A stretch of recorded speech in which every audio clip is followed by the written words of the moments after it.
What if I told you that in the highly engineered, multi-million-dollar ecosystem of the Korean music industry, the absolute worst thing that can happen to your long-term career trajectory is um, a television network actively trying to make you look like a superstar? I mean, it sounds entirely counterintuitive. You'd assume the infinite screen time or, dramatic close-ups and a massive marketing push are exactly the ingredients you want for a hit. Right. But when you actually analyze the historical data, that kind of network favoritism is, well, it's often a mathematical death sentence. And that is exactly the paradox we are unpacking today. Welcome to the Future_Music Deep Dive. Glad to be here as always. If you are joining us to understand the intersection of raw artistry and ruthless strategy, you are in the perfect place. Today, we are dissecting a fascinating premise from the analytical community. The concept is simple, but the execution is extraordinarily complex. It's called Famous Singers Need Hit Songs. Such a great premise. Right. We are zeroing in on the top 6 vocalists from the smash hit competition program Sing Again 4. And the foundational setup here is crucial for you to understand. These 6 artists have nothing left to prove when it comes to raw vocal talent. None at all. They survived the gauntlet. Yeah, they prove they can sing. But being a great singer and being a pop cultural phenomenon with a chart-topping hit, I mean, those are 2 entirely different universes. Oh, completely. The skill sets barely overlap sometimes. So the production has drafted legendary Korean producers, the actual architects of the industry, to manufacture guaranteed culturally dominant hits for these vocalists. And to truly grasp the magnitude of what is happening here, we have to look far beyond the typical reality television lens. Right. We aren't just critiquing a singing contest today. We are analyzing an algorithmic anomaly that has effectively monopolized the culture. This program is the ultimate bridge between organic artistic vulnerability and, well, zero-sum mathematical probability. It's math meeting art in real time. Exactly.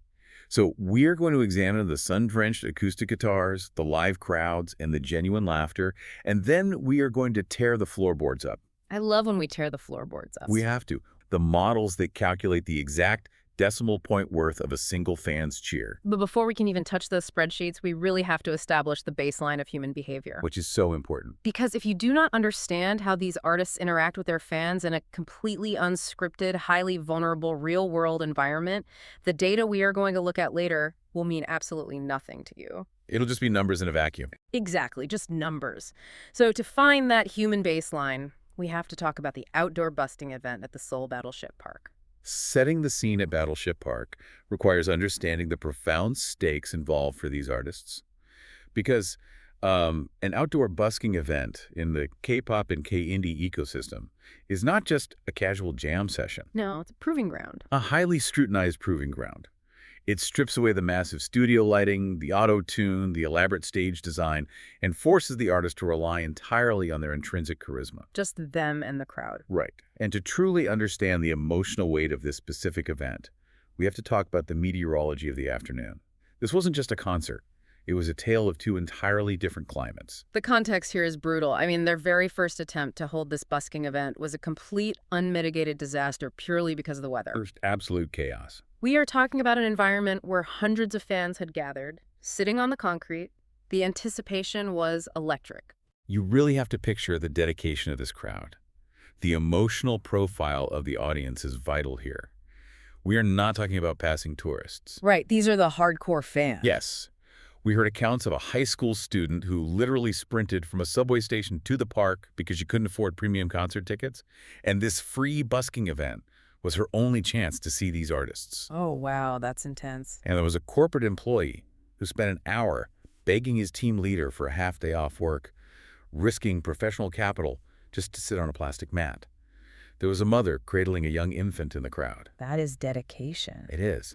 The artists walk out, and the setup is incredibly intimate. They're sitting on these simple wooden stools in a horizontal line, sharing microphones, tuning their own acoustic guitars. It built this beautiful, collegial campfire atmosphere. But the lighting was ominous. It was that highly diffuse, heavy gray light that only happens right before the barometric pressure drops completely. I know exactly the kind of light you mean. Right. And then at exactly 5:44 p.m., the sky just completely ruptured. A sudden, violent downpour. Not a drizzle, a deluge. And if you watch the footage of that moment, The immediate shift in body language is a masterclass in reading human vulnerability. It really is. Everyone just scrambles. The artists are suddenly scrambling to protect their instruments. The production crew is throwing tarps over the monitors. But the most incredible part, The the fans remain completely seated. They huddle under umbrellas, they pull their jackets over their heads, but they refuse to abandon the performance.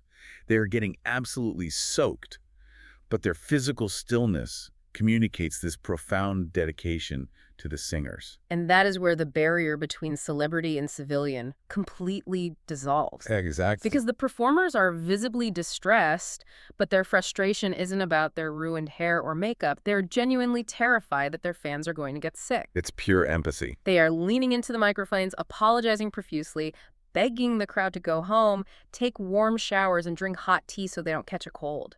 It is an intensely vulnerable display of mutual care. And in the middle of that misery, you have Lee Owook providing this vital, pension-breaking moment of levity. Oh, this was brilliant. He had literally just played the opening chords of his song when the rain hit.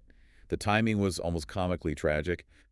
And later, when they're trying to salvage the mood, he grabs the microphone and issues this hilarious self-deprecating apology. Because of the whole weather fairy thing, right? Yes. Yeah. In Korean pop culture, there's this persistent trope of the weather fairy, the celebrity who magically brings clear skies and sunshine wherever they go.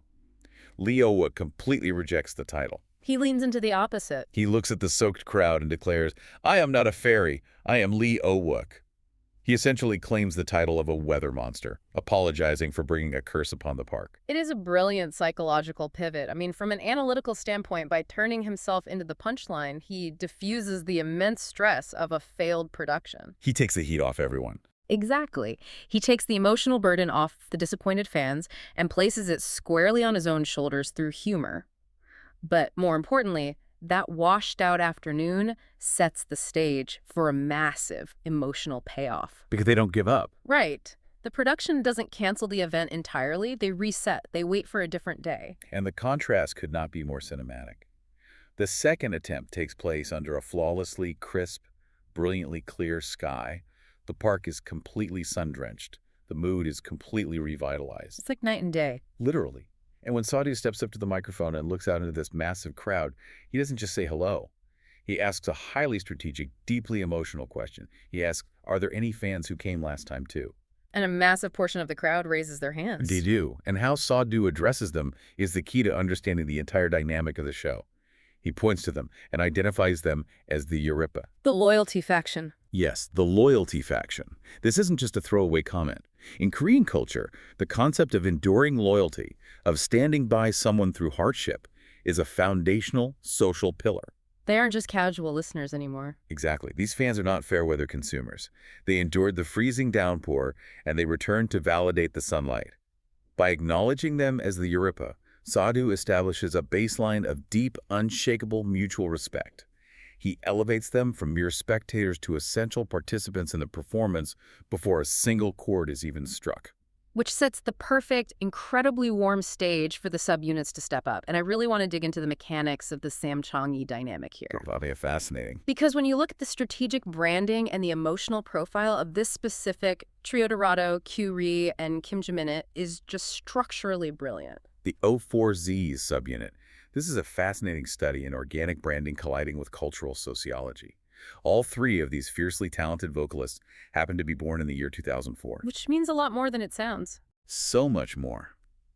To a Western audience, sharing a birth year might just seem like a neat coincidence. But in South Korea, the hierarchical social barriers are largely dictated by age. If someone is even 1 year older than you, it fundamentally changes the language you use, the honorifics you apply, and the deference you must show. It completely changes the power dynamic in the room. Right. But when you are the exact same age, all of that architecture instantly collapses. You become Shingu same-age friends.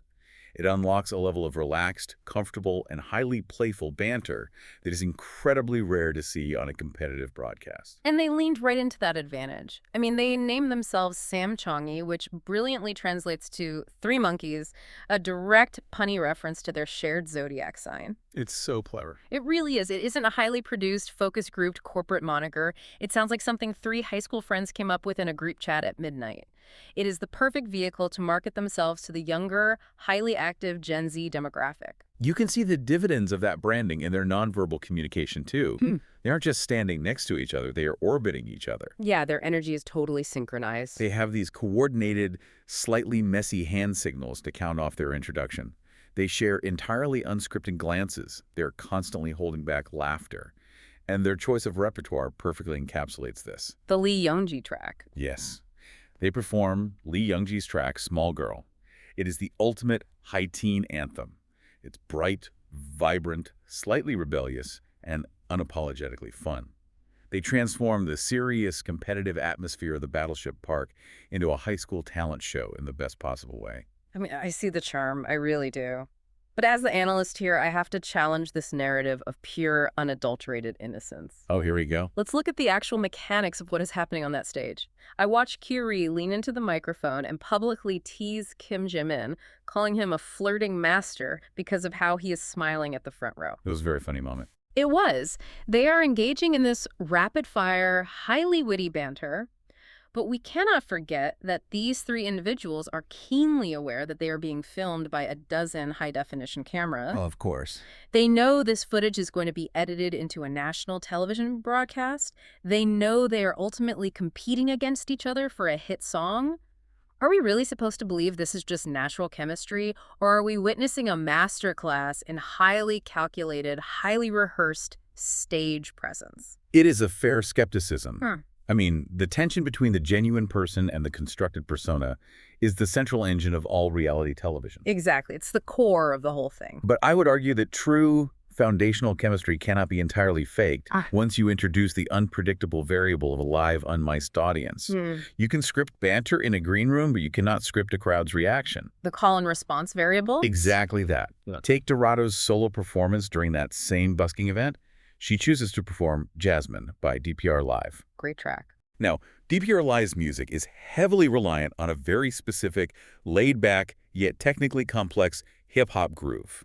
Right in the middle of the track, Dorado issues a direct challenge to the crowd. I remember this. It was super bold. Very bold. She doesn't just ask them to clap along. She asks them to execute a highly specific, rhythmically difficult vocal nuance. She sings the setup, says, "Just let me," and then completely pulls the microphone away, waiting for the crowd to fill the dead air with a very specific vocal run. And the crowd doesn't just participate, they execute it with perfect timing. They nail the pitch and the timing flawlessly. And if you look at the reaction of the other performers, Sadhu and Leo Wook are watching from the sidelines, their jaws actually drop. They were totally stunned. It is pure, unadulterated shock and joy. You cannot focus group that level of spontaneous musicality. In that 3-second window, the rigid boundary between the elevated performer and the passive audience completely evaporates. It's just one shared moment. The park becomes a singular, breathing organism. That requires a level of genuine trust and authentic stage presence that no amount of rehearsal can manufacture. If Dorado didn't possess true, organic chemistry, the crowd would have met her challenge with awkward silence. Which makes the conclusion of this busking event incredibly jarring, if we're being honest. Oh, it's brutal. Because we spend an hour soaking in this beautiful communal singing, the acoustic guitars, the shared laughter, the high teen banter, and then the production staff brutally breaks the spell. They haul out the voting board. Right. They haul out a massive physical voting board. They hand out stickers to the fans, forcing them to abandon the communal joy and physically rank their favorite singer-producer combinations. The shift from a shared musical experience to a zero-sum popularity contest is immediate. So immediate. It's a harsh pivot, but structurally necessary for the show. It shifts the fan from a passive observer to an active, complicit participant in the artist's destiny. And the results of that physical board are incredibly revealing regarding the shifting hierarchies of the cast. Let's look at those numbers. Breaking down the results, Leo Wook secures a very strong, very respectable third place. We really earned that. He did. He earned that spot through a masterful performance of Kim Jong-won's Stay. And the choice of that song is mathematically brilliant for an outdoor setting. Oh, absolutely. Because Stay has this soaring alt-rock melancholia that echoes perfectly across an open park. It just fills the space. But the real tension, the battle for the absolute top of the hierarchy, comes down to a dead heat between Dorado and Sadhu. This is the exact moment where analyzing the micro-expressions of the cast becomes essential. The tension among the singers is thick enough to cut with a knife, even though they are all desperately trying to mask it with supportive smiles and polite clapping. Oh, the fake smiles are everywhere. When the producer finally announces that Sadhu has captured first place, the physical reaction of the group is explosive. And Sadhu earned every single vote. He delivered this incredibly soul-stirring, deeply nostalgic rendition of Zion T's No Makeup. It was gorgeous. But what sealed the victory wasn't just the vocal execution, it was the narrative he attached to it. Before he sang, he explained that he used to sing No Makeup back in 2015 during his freshman year of college, just as a kid dreaming of the stage. Such a powerful backstory. Now, nearly a decade later, he is singing it as a recognized elite artist.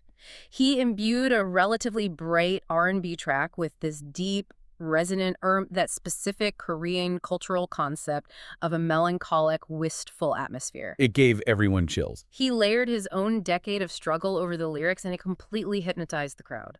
It was a triumphant moment. But what I find most fascinating is how the group immediately processes his victory. The second he is crowned the winner, the social dynamic shifts, and Curie immediately uses humor to address the new power structure. This was my favorite part of the episode. She looks at him and says, "I think we need to call him teacher now." It is such a fast, incredibly layered piece of cultural humor. It is brilliant. In the Korean language, the divide between social titles is everything. Calling someone oppa, which essentially means older brother, is a term of endearment, closeness, and horizontal friendship. It's very casual. But calling someone teacher, or sinbainum, is a rigid, honorific reserve for someone of elevated, untouchable status. By jokingly suggesting that Sadhu has been promoted from oppa to teacher, Curie is simultaneously acknowledging his dominant victory and absolutely roasting him for getting too big for his boots. It's a total defense mechanism. Exactly. Sadhu plays right along with the joke, looking playfully distant and saying, "I feel like we're getting too far apart now." Yeah. They use shared social comedy to release the immense pressure of the competition. But the production team refuses to let them relax.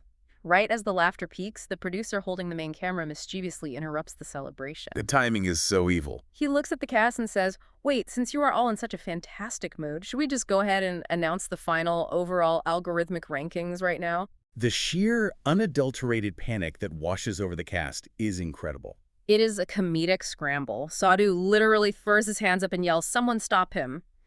Curie is frantically asking the audio guys if the cameras are already rolling. They are genuinely terrified. Because they know what's coming. And why wouldn't they be? They know the fundamental truth of this industry. The organic reality, the beautiful busking event, the loyalty of the fans, the sunlight, the acoustic guitars is only half the battle. It is the romantic facade. The illusion, really. The other half of the battle is the ruthless, unfeeling mathematical blueprint that is quietly calculating their ultimate fate behind closed doors. We're stepping out of the warm sunlight of Battleship Park, and we are descending into the cold, sterile glow of the data analyst's spreadsheet. Okay, let's unpack this. The leaked documents from the analytical community are dense, but they tell a phenomenal story. Very dense, but so revealing. The documents begin by establishing a mathematical baseline. Before any voting, before any busking, the analyst ran a simulation called the PS model, probability solo. The best way to visualize the PS model is to imagine a laboratory vacuum. It is a completely frictionless, entirely theoretical environment. No outside interference. Right. The algorithm asks a singular, isolated question. If Dorado possessed absolute, unchecked agency, if she could walk into a room holding all 6 legendary producers and select any of them to build her a track without having to negotiate or compete with the other 5 singers, what is her statistical probability of producing an undeniable chart-topping hit? And the numbers generated inside this vacuum are nothing short of staggering. The algorithm ran tens of thousands of simulations, crossing historical data, vocal tones, and streaming habits. A massive amount of data. And the absolute pinnacle match for Dorado, her undisputed #1 hypothetical pairing, was with Zion T. The undisputed architect of modern minimalist R&B. Exactly. The algorithm assigned the hypothetical pairing of Dorado and Zion TA a jaw-dropping 0.95 probability of creating a commercial hit viral track. We cannot just gloss over that number, a 0.95 probability score. It's unheard of. In the context of the modern music industry, an ecosystem that is highly volatile, totally unpredictable, and subject to the chaotic whims of microtrends, a 0.95 is essentially the algorithm stating that this song defies the laws of musical gravity. It is as close to a mathematical guarantee of success as the universe allows. Let's break down the mechanics of why it scored a 0.95. What does that actually sound like, and how does it physically behave in the real world? Well, a 0.95 means total algorithmic dominance. It means the audio engineering is so perfectly calibrated that the song dictates the background playlists of every cafe, from the bustling streets of Seoul down to the quietest coastal towns in Busan. Because Zion T's producing style is so specific. Exactly. Zion T is notorious for his mixing strategy. He leaves massive pockets of empty acoustic space in his tracks. He builds these deep, resonant, intricate bass lines, but he leaves the mid-range completely hollow. And that's where her voice comes in. When you take that spatial production philosophy and inject Dorado's incredibly versatile, highly agile vocal tone into that empty space, the algorithm registers a perfect acoustic storm. Because her voice doesn't have to fight against a wall of synthesizers. It sits perfectly on top of the beat. And from a data perspective, that acoustic clarity translates directly to short-form video adaptability. Oh, the TikTok fact. Yes! The chorus entry timing, the sheer clarity of the vocal, and the loopability of the bass line mean this theoretical track dominates TikTok and YouTube Shorts within 24 hours of its release. The engagement metrics will be off the charts. The streaming retention rates would be astronomical because the listener's ear never experiences auditory fatigue. The song gets lodged in your cerebral cortex, and you cannot escape it. But that is the tragedy of the PS model. Vacuums do not exist in the real world. Nope, real life gets in the way. Dorado didn't have absolute agency. She didn't get a VIP pass to just take Zion T. She had to navigate the actual, televised, highly political draft process. And in that draft, she missed Zion T. She missed the .95 weapon. But this is where we see her strategic brilliance. She didn't panic. She executed a flawless pivot and drafted CODE KUNST. And the algorithmic model immediately recalculated, scoring the Dorado and CODE KUNST pairing at a highly respectable 0.91. Still an incredible score. Very high. However, the categorical tag changed. It was no longer a commercial hit viral track. Yeah. The algorithm tagged this pairing as credibility plus clippability. Which, if you are a television network executive, might actually be the holy grail. It really is. You have to understand CODE KUNST's unique position in the Korean music industry to see why. He operates as an essential, load-bearing bridge between two entirely distinct demographics that historically despise each other. They usually never mix. Right. On one side of the chasm, you have the underground hip-hop purists. They demand absolute technical authenticity. They dissect drum loops, they analyze sampling techniques, and they completely reject anything that sounds manufactured. They are tough to please. And on the other side of the chasm, you have the mainstream pop and reality TV consumers. They want catchy hooks, attractive personalities, and easily digestible, memeable narratives. CODE KUNST manages to thread that impossible needle. Flawlessly. Because his beats possess undeniable structural integrity, his lo-fi sampling and jazz influences are universally respected by the purists. He instantly grants Dorado immense artistic credibility. She is no longer just a pop singer. She is collaborating with a true auteur. Simultaneously, CODE KUNST is incredibly charismatic and dryly hilarious on camera. The mainstream audience will relentlessly cut and share 30-second clips of Dorado and CODE KUNST bantering in the recording studio. That is the clippability part of the score. Exactly. A 0.91 score provides her with dual threat armor. She wins the critical acclaim and the viral social media engagement. It is a massive victory for her in a highly competitive draft. But we have to address the brutal, inescapable reality of a zero-sum game. Because that .95 Zion T weapon didn't just evaporate. Exactly. It didn't vanish into thin air when Dorado failed to secure it. In a closed ecosystem, a high-probability asset doesn't disappear. It simply transfers hands and becomes a direct, lethal threat. Zion T was drafted by Sadu. The game theory of that exact moment is terrifying. It completely shatters the PS model. The laboratory vacuum is officially dead. The algorithm has to account for reality. We now have 6 finalized, locked-in pairings. Let me just run through them quickly so you have the whole board. Yeah, lay it out. We have Slowly paired with the soulful retro sensibilities of An Shin. We have Q-Ri paired with Yoon Jong-shin, who is the absolute master of the narrative ballad. A legendary pairing. We have Kim Jae-min paired with the husky indie rock powerhouse Car the Garden. Lee Oh-wook has secured the ethereal alt-rock genius of Kim Jong-won. Dorado is locked in with CODE KUNST's hip-hop architecture. And Sado is wielding Zion T's minimalist R&B. The analytical model is forced to evolve at this point. It can no longer just ask, can Dorado make a hit song? It must now ask a much darker question. Within this specific, highly volatile ecosystem of 6 pairings, who mathematically destroys whom? Enter the WINSCORE, specifically the version 1 baseline. Broke this zero-sum war down into 5 highly specific weighted variables. And if we don't understand these 5 pillars, the subsequent data shifts will look like pure chaos. Let's lay the analytical groundwork. The first and most heavily weighted variable is H-hit probability. It accounts for 30% of the total score. This is pure, unfeeling audio mechanics. The raw data of the sound. Right. The algorithm aggressively scrapes the historical charting data of the producer, how many #1 hits they have, their streaming longevity, and cross-references that with the specific vocal tone and agility of the singer. It strips away all visuals and asks, purely based on the audio file streaming through a pair of headphones, what is the probability this track charts? It is the raw musical foundation. But music isn't consumed by robots. It is consumed by a diverse populace. Which brings us to the second variable. D, domestic appeal, weighted at 25%. I love the methodology behind this. The analysts colloquially refer to this as the bakery test. It's such a great visual. It really is. It is a measure of a track's demographic elasticity. Think about it this way. A highly complex, aggressive underground hip-hop beat might dominate the trendiest underground clubs in Seoul. But if you play that same track in a quiet, family-owned bakery down in Busan, the owners are going to turn the radio off. It alienates them completely. Conversely, a slow, sweeping 6-minute ballad might resonate deeply with an older demographic, but it will completely bore a teenager streaming music on their phone while commuting. I'll just skip it. Exactly.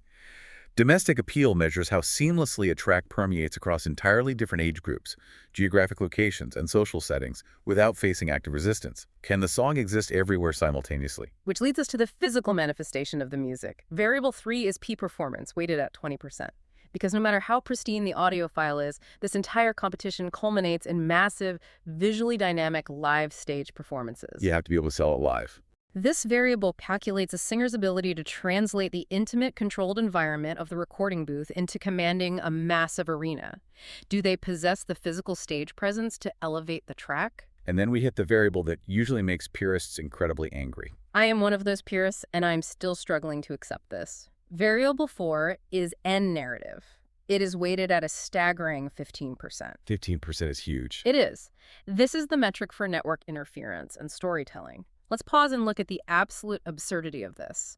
You are telling me that 15% of a vocalist's objective mathematical probability of winning a music competition has absolutely nothing to do with their vocal cords, their pitch, or their rhythm. Right. It feels wrong. It is based purely on reality television storytelling. If an editor decides my backstory isn't sad enough, my score drops. It sounds deeply cynical, I agree. But it is an undeniable truth of how we consume art in the modern broadcast era. You have to look at the structural incentives of the television network. They need a story to sell. If the program directors decide your background story lacks emotional resonance, or if you simply didn't provide enough witty banter in the green room, or even if the lighting was just slightly unflattering during your studio session, you are going to get less screen time. And less screen time means less votes. Exactly. Less screen time means less emotional investment from the audience.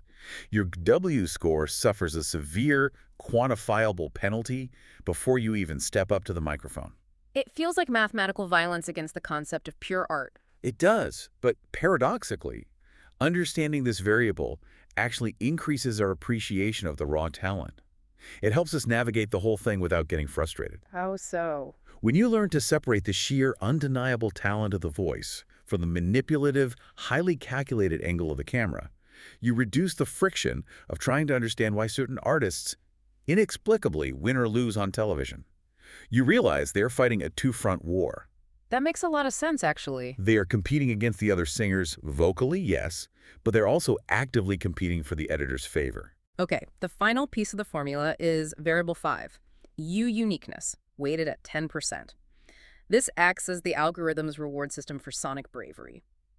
Are you attempting an unprecedented fusion of genres, or are you just delivering a safe, standard pop anthem that we have heard 1,000 times? So when you run those 5 variables, hit probability, domestic appeal, performance, narrative, and uniqueness through the simulation, what does the static version 1 baseline look like? The version 1 board paints a picture of absolute dominance.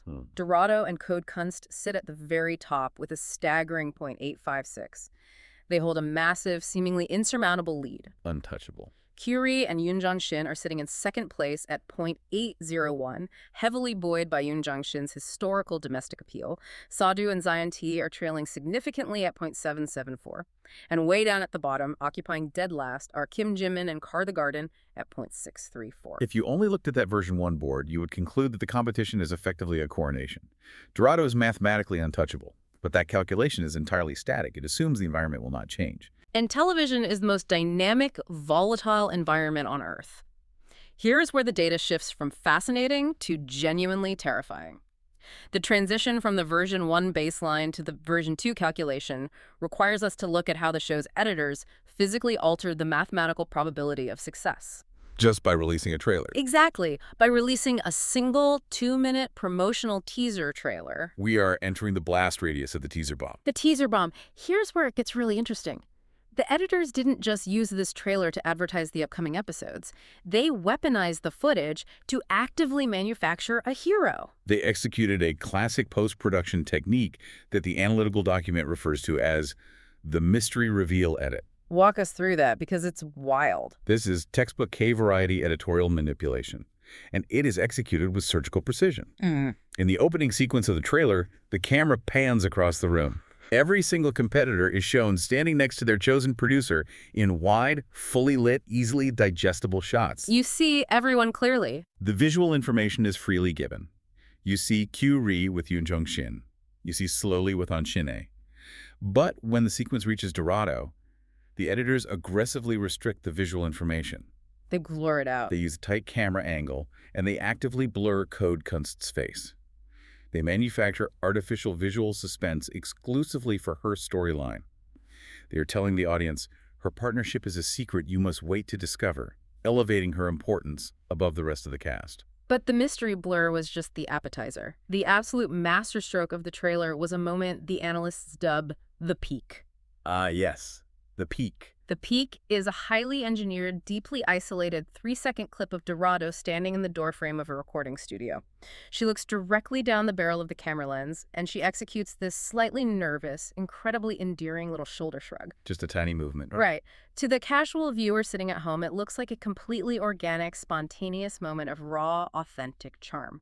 But we have to analyze the immense hidden labor behind those 3 seconds. Think about the ratio of footage shot to footage broadcast. It's insane. The program directors and editors comb through literally hundreds of hours of mundane, static studio footage. They watched hours of people just sitting on couches looking at their phones. Why? Because they were desperately hunting for that one precise, undeniable micro-expression. They needed the perfect shot. They needed irrefutable visual evidence of Dorado's camera charisma to subconsciously signal to the audience, this is your primary protagonist, you must protect her. And the mathematical algorithm reacted violently to that 3-second clip. Because of the mystery edit and that viral shoulder shrug, Dorado's N variable, her narrative score, experienced an aggressive vertical spike. A massive jump. Consequently, her domestic appeal broadened because she instantly became more accessible and endearing to casual viewers who don't even care about music theory. Her overall WINSCORE rocketed from .856 to a monstrous .877 in the version 2 calculation. At .877, she looks like a juggernaut. But the editors are constrained by the basic laws of storytelling. Right, you need a story arc. A compelling hero is utterly meaningless without a compelling villain. You cannot have a triumphant protagonist if there is no dragon to slay. A one-sided massacre makes for terrible television ratings. So, lacking a natural villain, the editors simply manufactured a decoy. They built a decoy from scratch, and they aimed their intense, manipulative focus directly onto Kim Jimin. Dorado is always my rival. It is the loudest, most explicit declaration of rivalry possible, and here is where the raw data model fails. Version 2 gets tricked. The version 2 calculation, which is still somewhat naive to the psychology of television, falls for this editorial trap hook, line, and sinker. The algorithm processes the dramatic audio cuts, the massive allocation of dedicated screen time, the intense digital zoom, and the explicit dialogue. It takes it all at face value. It interprets all of that data as massive positive momentum. It assumes the network is heavily, genuinely investing in Kim Jimin's success as a true contender. As a result, his mathematical score artificially inflates at an absurd rate. He shoots all the way up to .682. He is pulled out of dead last, completely leapfrogging over slowly and on Shin'e. A sudden rise. Suddenly, to anyone just looking at the raw version 2 data, Kim Jae-min looks like a massive, rapidly rising threat coming to dethrone the queen. It creates a beautiful, highly marketable illusion of a shifting, volatile hierarchy. The math tricks you into believing that an epic showdown is inevitable. But algorithms, especially ones built by obsessive K-pop analysts, get smarter. They iterate. They learn from historical mistakes. To reach the final, definitive version 3 of the WINSCORE, the model had to undergo a massive psychological upgrade. It needed to learn how to watch TV. Exactly. It had to learn the hidden, unspoken grammar of Korean program directors. This is where the analytical community transcends simple statistics and enters the realm of behavioral psychology. If we connect this to the bigger picture, they introduced the concept of K-variety editorial grammar. The algorithm was updated to read the negative space of the edit, basically. Yes, to understand what the editors were trying to hide rather than just what they were showing. And the absolute first rule this upgraded algorithm learned was the brutal penalty of the loud rival. If you look at the historical precedent of Korean survival shows, franchises like Produce 101 or Show Me the Money, a pattern emerges. A very clear pattern. A contestant who loudly, explicitly, and aggressively declares a rivalry in a preseason promotional trailer is almost invariably a narrative sacrifice. A narrative sacrifice. I want to frame that phrase and put it on my wall. It is a phenomenal term. Yeah. Think about the structural and financial incentives of the production team. They wouldn't do it if he was actually the threat. Right. They are not highlighting him because they genuinely believe he possesses the musical capability to defeat Dorado and CODE KUNST. They are meticulously constructing his narrative architecture strictly for the purpose of having him tragically, publicly, and decisively lose to her later in the season. It goes back to the hero's journey. A hero's victory is only validated by the perceived strength of the villain they defeat. If Dorado simply steamrolls a group of quiet, unassuming competitors, her victory feels hollow and inevitable. The audience gets bored. But if the editors can successfully trick the audience into believing Kim Jae-min possesses genuine, dangerous momentum, her eventual triumph over him looks infinitely more impressive. It generates hype. The loud, pointed declaration in the green shirt is not a genuine indicator of competitive strength. It is a flashing neon warning sign that he has been pre-selected by the network for elimination. The upgraded algorithm recognizes this trope immediately. Therefore, it violently penalizes his score. Every single decimal point he artificially gained from that dramatic zoom and audio cut is ruthlessly clawed back. Kim Jae-min's score collapses entirely, falling back down to a .665. He is relegated back to the bottom of the board. But an algorithm built on logic cannot be biased. If it is smart enough to violently punish the manufactured decoy, it must also turn its interrogation protocols onto the manufactured hero. It has to look at Dorado, too. It has to look at Dorado's monstrous .877 score, look at the viral shoulder shrug, and ask a devastating question. Is this actually real? Which brings us to one of the most brilliant mathematical concepts in the entire leaked document, the ERD. The editorial reliability discount. I need you to explain exactly why the leading candidate, the vocalist who just executed a flawless viral moment, suddenly gets hit with a mathematical penalty. Because the historical data proves that the television industry is inherently structurally cynical. The algorithm acts like a highly sophisticated spam filter for television hype. A spam filter, I love that. Just like your email inbox recognizes when a subject line has too many exclamation points and immediately sends it to the junk folder, the algorithm recognizes when an editor uses too many digital zooms, mystery blurs, and hyper-focused micro-expressions. It flags it as unnatural. Historically, these incredibly overhyped, heavily pushed narratives are only 55% accurate in actually predicting the final winner of a survival show. That is staggering, all that production effort. And it is only slightly more reliable than a coin flip. Precisely. The data models reveal the hidden motives of the network. There's a calculated 30% chance that the network is simply using Dorado to farm hashtag engagement. Wait, really? Just for hashtags? They might know internally that her track with CODE KUNST won't ultimately win the final vocal bout, but they put her front and center in all the marketing because they know her massive, dedicated fan base will endlessly trend the videos, generating free advertising and boosting the premiere ratings. That is so manipulative, but it works. And even more terrifying for Dorado's chances, there is a 15% probability that the editors are actively, maliciously setting her up for a shocking, unexpected upset. Because an upset means more views. A massive upset generates infinitely more viral discourse and angry social media threads than a predictable, slow-march coronation. So because of this massive historical unreliability, the algorithm forcibly applies the ERD. It strips away the artificial hype. The discount is applied. Dorado's score drops back down from .877 to a grounded $.870. Make no mistake, she is still mathematically in first place. Her partnership with CODE KUNST is still incredibly elite. But her impenetrable, flawless armor is cracked. The math proves she is highly susceptible to the chaotic whims of the editing bay. Which leaves a massive gaping opening on the mathematical board. If the loud guy in the green shirt is nothing but a narrative decoy, and the heavily hyped hero is carrying a highly volatile statistical discount, who is the true threat? Who is the dark horse actually positioned to win this entire thing? This is where we uncover the absolute golden rule of K-variety data analysis. The competitor the editors actively attempt to hide is the one you must obsessively monitor. You have to look for the anomaly in the footage. You have to look for the settled edit. The settled edit. I love this concept. It is chilling when you realize what it means. While every other cast member in the teaser trailer was saddled with massive flash-in text overlays, rapid camera cuts, and artificially manufactured tension, Sadu and Zion T were given absolutely zero suspense. In the sophisticated lexicon of K-variety editing grammar, that deliberate lack of manipulation is terrifying to a data analyst. Why is that terrifying? It signifies a profound confidence from the production team. It implies that this specific tandem possesses a musical weapon so undeniably lethal, so compelling on its own intrinsic merits, that the program directors do not feel the need to manufacture cheap gimmicks for them. They don't need the bells and whistles. But they don't need a viral shoulder shrug. They don't need a fake rivalry. Their silence is the ultimate indicator of their strength. So we have to ask, what exactly is this lethal musical weapon? To understand that, we have to look back at variable 5.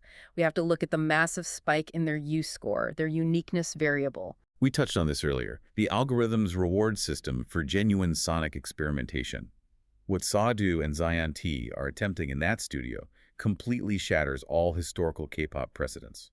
Let's break down the musical theory of this clash. You have Sadu, a vocalist who possesses absolute mastery over traditional, incredibly raw Korean vocal techniques. We are talking about Sigimse, this heavy, gritty, deeply emotive vocal ornamentation that historically requires a very busy traditional acoustic background to support it. It is a sound rooted in centuries of history. It carries immense emotional weight. Yes, and they are taking that heavy historical grit, and they are colliding it directly into Zion T's sleek, modern, brutally minimalist R&B architecture. Contrast is insane. Zion T builds tracks with massive negative space. He uses hollow bass lines and sharp, isolated snares. By placing Sadu's traditional heavy vibrato inside Zion T's empty, futuristic bass lines, they are creating a sound that the algorithm literally does not know how to categorize. Because there is no historical baseline for it. They aren't trying to manufacture a standard, trendy pop anthem, and they aren't relying on a traditional sweeping ballad. They have entirely bypassed direct comparison with the rest of the cast. They are not fighting Dorado and CODE KUNST on the hip-hop battlefield. They've invented their own battlefield. And because the predictive algorithm is programmed to heavily prioritize that level of genuine successful novelty, because it recognizes that true cultural resets only happen when genres collide unexpectedly, their uniqueness score absolutely skyrockets. It triggers an explosive result on the final spreadsheet. The definitive version 3 board, the grammatically adjusted, ruthlessly corrected, reality-checked iteration of the competition, finally locks in. The final board. Dorado and CODE KUNST are still holding the elite top spot at .870, but they are heavily burdened by the ERD. GWYN and GWYN are holding incredibly steady in second place at .801, relying on the ironclad promise of GWYN's long-term domestic longevity and narrative power. And surging silently up the board, rapidly closing the gap with terrifying speed, are Sadu and Zion T, landing at a massive .790. It completely rewires how you watch the rest of the season. Once you see the math, you can never unsee it. It strips away the illusion of the broadcast entirely.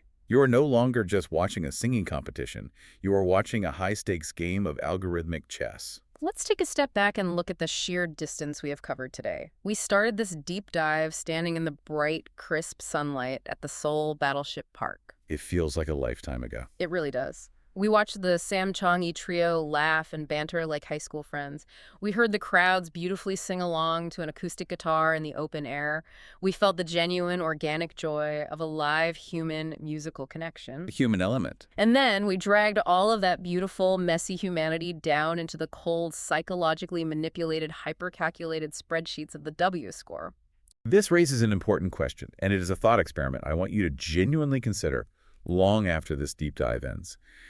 We have just spent the last hour meticulously mapping out exactly how reality television producers can effortlessly construct a total illusion of momentum and rivalry. Just with a few camera tricks. They manipulate our emotions simply by zooming in on a loud argument, blasting dramatic audio, and deliberately hiding the quiet, undeniable genius sitting in the corner of the room.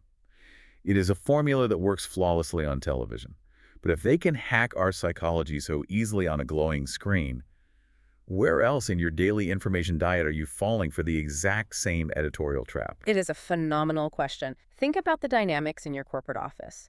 Think about the political news cycle you scroll through every morning. Think about the social media feeds that dictate your worldview at night. Are you constantly allowing yourself to be distracted by the loudly declared rival in the green shirt? Are you giving all your mental energy to the person desperately pointing fingers and manufacturing drama to command your attention, while you completely ignore the silent, settled threats quietly building lethal weapons in plain sight? Because the mechanics of manipulation do not stop when you turn off the television. They really don't. It is a heavy, necessary thought to carry with you. So keep your spreadsheets updated, continue to enjoy the beautiful music these artists create, but always, always question the edit.